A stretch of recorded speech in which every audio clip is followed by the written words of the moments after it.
Canada's busiest airport battles delays ahead of summer travel.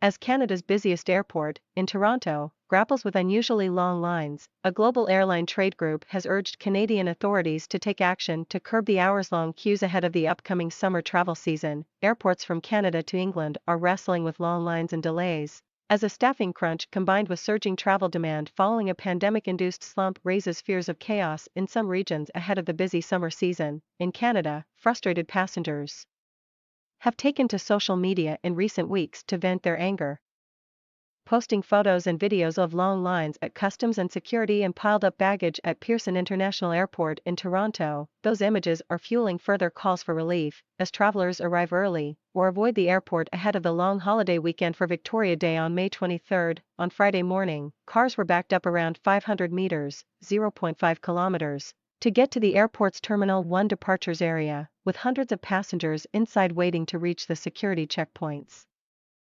One traveler arriving from New Delhi said passengers were held on the plane for an additional 20 minutes at the gate due to lines at customs.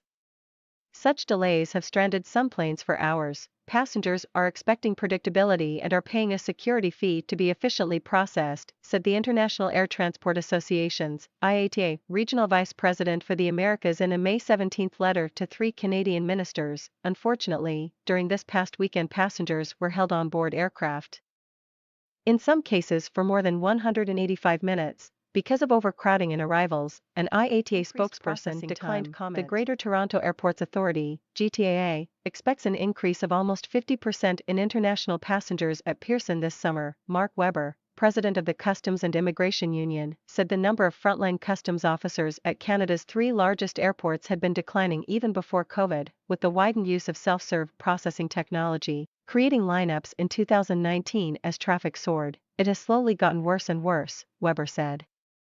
We had a little break during COVID, but now that we're out, it's as bad as ever. Canada's second-largest carrier, WestJet Airlines, said it expects to fly more than 55,000 passengers on Friday, the carrier's highest single-day total to date this year. The Office of the Minister of Transport Canada said in a statement that there are now approximately 400 new screening officers in different phases of their training across the country. Transport Canada has created a committee aimed at improving airport operations and reducing wait times.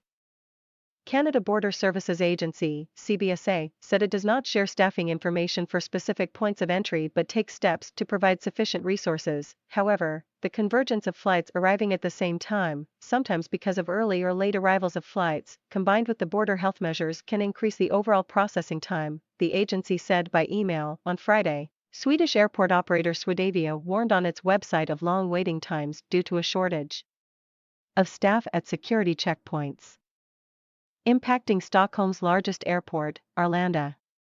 In late April, Amsterdam's Schiphol Airport asked airlines to cancel flights over the weekend to avoid chaos due to overcrowding. While airports could cope when travel was low, now they cannot hire fast enough, said John Gradek, a faculty lecturer in aviation management at McGill University. Passengers has gone up due to health checks. Despite such technologies, unfortunately, technology can't answer all those questions, he said. It is still requiring eyeballs to do all this work.